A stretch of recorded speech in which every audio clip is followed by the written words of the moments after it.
বয়স হলো 6, বাড়ি হইছে রায়পুর, বাড়ি রায়পুর নাকি?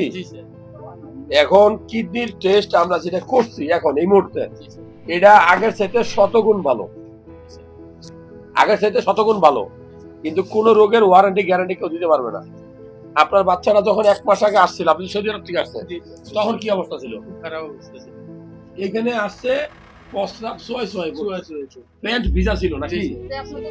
প্যান্ট ভিজা ছিল। আমার জন্য এয়ারপোর্টে গেছে প্যাম্পাস পরাই লেগে। আপনি যখন বিদেশ থেকে আসছেন এয়ারপোর্ট এর প্যাম্পাস পরে এয়ারপোর্টে, এখন আজকে 1 মাস পরে আমার কাছে আসছেন, কেমন আল্লাহর খবর? রহমতে এখন কিছু প্যান্ট কিছুই নাই, অত প্যান্ট ভিজাও না। না। কি মামা ভিজা আছে নি? না। নাই।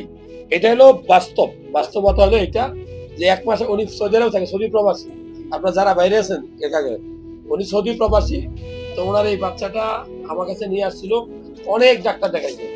সৌদি থেকে আসে, আমি আপনার অনলাইনে ভিডিও দেখি এ বোর্ড ডাক্তার দেখাচ্ছে।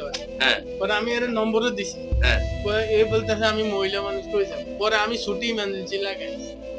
আর যাই হোক, অনেক ডাক্তার দেখানোর পরে আমাকে দেখাইছে, ভালো করার মালিক সৃষ্টিকর্তা, কোনো ডাক্তার ক্রেডিট নিতে পারবে না, কোনো ডাক্তার রোগ ভালো করতেও পারে না।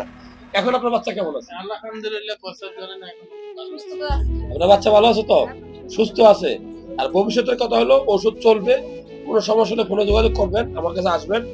আর যদি এর মধ্যে দেখাতে চান, আপনাদের মন যদি চায়, তাহলে আমাদের যেটা জাতীয় যেটা মানে কিডনি হসপিটাল যেটা ঢাকায় নিকটো, ওখানে গিয়ে একটু পরামর্শ নিতে পারেন যে এরকম বাচ্চাদের এরকম হয়েছিল কেন। তো ডিয়ার ভিউয়ার্স, আসলে মূলত তার কিডনিতে হাইড্রোনেফ্রোসিস ছিল, এখন ঔষধ দিছি, মোটামুটি ভালো আছে আল্লাহর রহমতে। আর প্রস্রাব যে চোয়াইয়া পড়তো সেটা এখন আর নাই, তাই তো? আলহামদুলিল্লাহ, আল্লাহ দরবারে শুকরিয়া। আর ওর জন্য দোয়া করবেন সবাই যারা দেখলেন ভিডিওটা।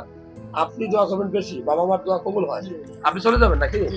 যাক, আল্লাহ ভালো করুক। আমার কথা হলো এটা রেখে দিই মামা, হ্যাঁ নাকি? আমি একটু তোমার সাথে হাত মিলাই। হ্যাঁ, go.